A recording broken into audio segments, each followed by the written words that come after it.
नमस्कार। आज हम स्नातक अंतिम वर्ष के सभी छात्राओं का मैं स्वागत करता हूं। स्नातक अंतिम वर्ष में आधुनिक हिंदी कविता की विकास यात्रा में आज के हमारे कवि हैं मैथिली शरण गुप्त,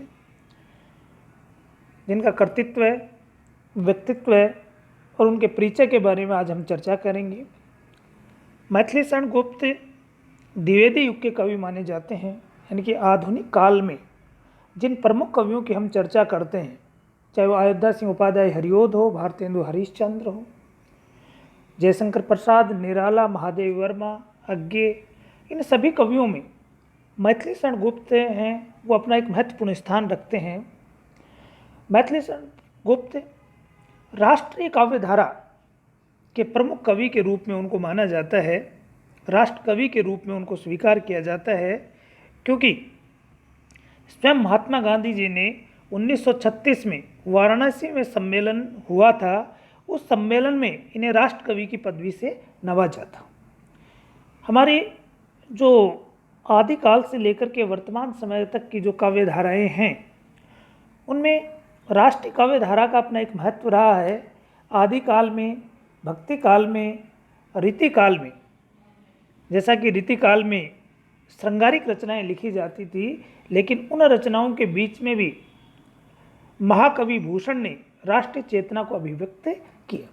उस राष्ट्रवादी काव्य धारा की परंपरा में या उसमें योगदान की अगर हम बात करें तो मैथिली शरण गुप्त का स्थान है, वो सर्वोच्च माना जाता है। मैथिली शरण गुप्त का जन्म चिरगांव झांसी में 1886 में हुआ। उनकी मृत्यु 1964 में हुई। और मैथिली शरण गुप्त को जो साहित्यिक जो संस्कार मिले हैं, वो अपने घर से, अपने परिवार से, पिता भी साहित्यिक रुचि रखने वाले थे, और उनके जो भ्राता सियाराम शरण गुप्त भी इनके कनिष्ठ भ्राता थे, जो उन्होंने भी साहित्य की सेवा की है। तो विभिन्न भाषाओं का ज्ञान प्राप्त करने के पश्चात साहित्य के क्षेत्र में वो स्थापित हुए, और ये कहते हैं कि उन्हें द्विवेदी युग के सबसे प्रमुख एवं राष्ट्र कवि मैथिली शरण गुप्त को प्रथम नारी सचेतक कवि के रूप में उनको जाना जाता है। इसीलिए उनका जो पसंदीदा छंद था वो हरि गीतिका था। उनकी विभिन्न रचनाओं की बात जब हम करें तो रचनाओं की जो फहरिस्त है वो लंबी है। रंग में भंग, जयद्रथ वध, पद्य प्रबंध, भारत भारती, किसान, वैतालिक, पत्रावली, शकुंतला, पंचवटी, अनग, हिंदू काव्य, त्रिपथगा, शक्ति, झंकार, गुरुकुल, विकट भट्ट, साकेत, यशोधरा, द्वापर, सिद्धराज, नहूस, कुणाल गीत, काबा और करबला, पृथ्वीपुत्र, प्रदक्षिणा, जय भारत, विष्णुप्रिय, यानी कि 1909 से लेकर के 1957 तक निर्बाध रूप से उन्होंने रचनाएं की, जिसमें मुक्तक काव्य, प्रबंध काव्य, खंड काव्य और महाकाव्य, यानी कि काव्य के विभिन्न जो रूप हैं, उन विभिन्न रूपों को उन्होंने प्रमुख रूप से छुआ है। उनकी प्रसिद्धि का जो आधार रहा है, रंग में भंग है, जयद्रथ वध है, भारत भारती है, अनग है, पंचवटी है, साकेत, यशोधरा, द्वापर, ये इनके प्रमुख रचनाएं मानी जाती हैं जो इनको प्रसिद्धि की ओर ले गई। इनकी रचनाओं में राष्ट्रीय चेतना, सामाजिक जागृति और नैतिक मूल्यों को प्रमुखता से अभिव्यक्ति मिली है। और ये जो प्रमुख जो कृतियां हैं, इन कृतियों में किसी न किसी इस प्रकार के समसामयिक विषय को लेकर के इन्होंने लिखा, जिससे कि सामाजिक चेतना, राष्ट्रीय चेतना और नैतिक मूल्यों की स्थापना हो सके और लोगों में अपने राष्ट्र के प्रति प्रेम, अपने समाज के प्रति अपना उत्तरदायित्व, अपने मूल्यों के प्रति जागरूकता उत्पन्न हो सके। साकेत इनकी प्रसिद्धि का आधार है। 1931 में लिखा गया बहुत अच्छा एक ग्रंथ इनका माना जाता है, जिसे जो महत्वपूर्ण हिंदी या खड़ी बोली के जो प्रमुख ग्रंथ हैं उन्हें ग्रंथों में इनका स्थान है।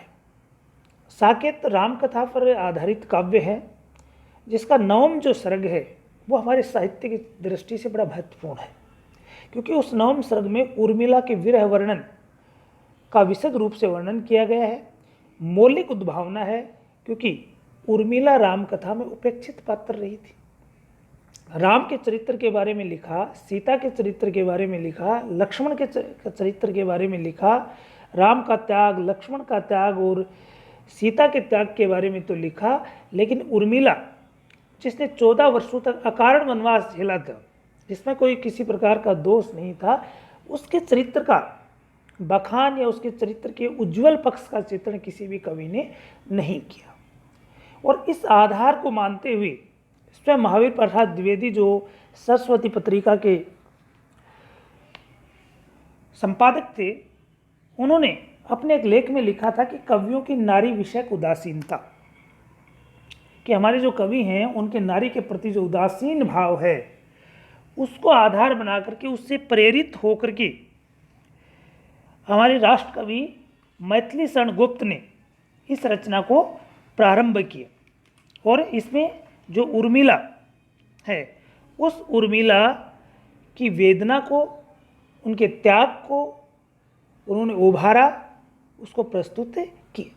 इसी प्रकार के उनका यशोधरा खंड काव्य है, जिसमें गौतम बुद्ध के गृह त्याग की घटना को आधार बनाया गया है, जिसमें नारी की वेदना भी मुखरित हुई है।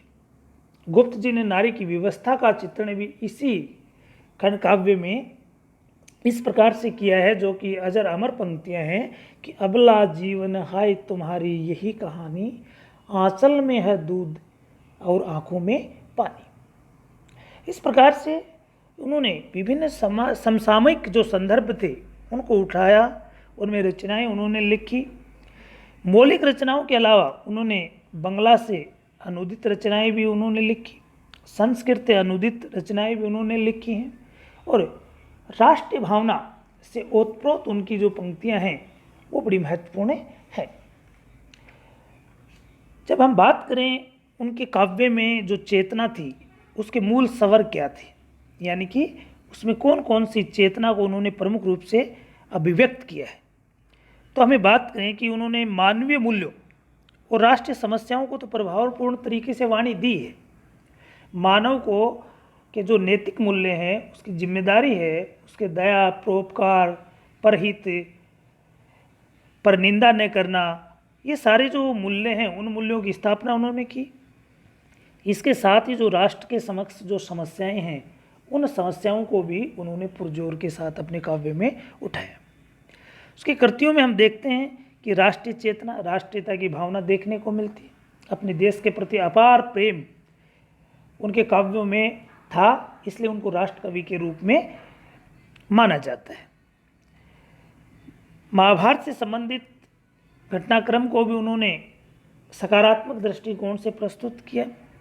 रामचरित संबंधित जो साकेत है वो राम कथा पर आधारित है, उसको अभिव्यक्त किया। सिख तथा ऐतिहासिक घटनाओं को लेकर के भी उन्होंने रचनाएं लिखी। बौद्ध काल को लेकर के भी यशोधरा रचना है। पौराणिक जो घटनाक्रम है, जो कथानक है, उनको समसामयिक संदर्भों में उन्होंने प्रस्तुत किया। जयद्रथ वध है, वक संहार है, वन वैभव है, ये सारे जो विभिन्न प्रकार के जो उनके काव्य हैं, उनमें उन्होंने किसी न किसी अपने विचार को, अपने मूल्यों को अभिव्यक्त किया। पंचवटी है, साकेत है, राम कथा पर आश्रित हैं। ये यशोधरा और कुणाल गीत हैं, बौद्ध साहित्य की विभूतियाँ हैं।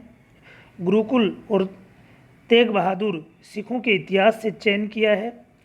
सिद्धराज मध्यकालीन इतिहास का एक इतिवृत्त लेकर के खड़ा हुआ है।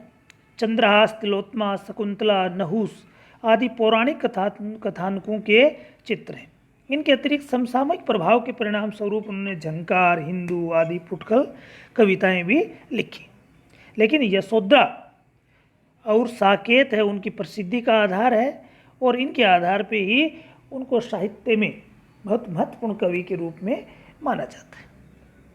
एक राष्ट्र कवि के रूप में, एक सामाजिक मूल्यों और नैतिक मूल्यों की स्थापनाकर्ता के रूप में, एक उपेक्षित पात्रों की भावनाओं को अभिव्यक्त करने वाले कवि के रूप में उनको स्वीकार किया जाता है, जिनकी रचनाएं अजर अमर है। साहित्य में उनकी जो बहुमूल्य जो देन है, उस बहुमूल्य देन को कभी नकारा नहीं जा सकता है, क्योंकि गुप्त जी की जो रचना सरस्वती से पहले जो प्रकाशित होती थी वो वैश्योपकारक पत्रिका में छपती थी, लेकिन बाद में जब वो द्विवेदी जी के संपर्क में आए, उनकी सरस्वती में पत्रिका छपने लगी।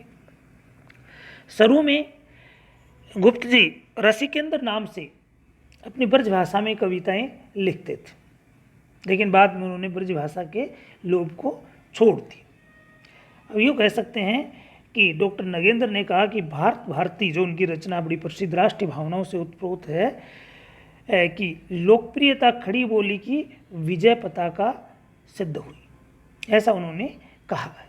कौन ने? डॉक्टर नगेंद्र ने। इस प्रकार से समग्र दृष्टि से देखा जाए तो आधुनिक काल में आधुनिक हिंदी भाषी कवियों में या खड़ी बोली के कवियों में मैथिली शरण गुप्त का स्थान सर्वोपरि है।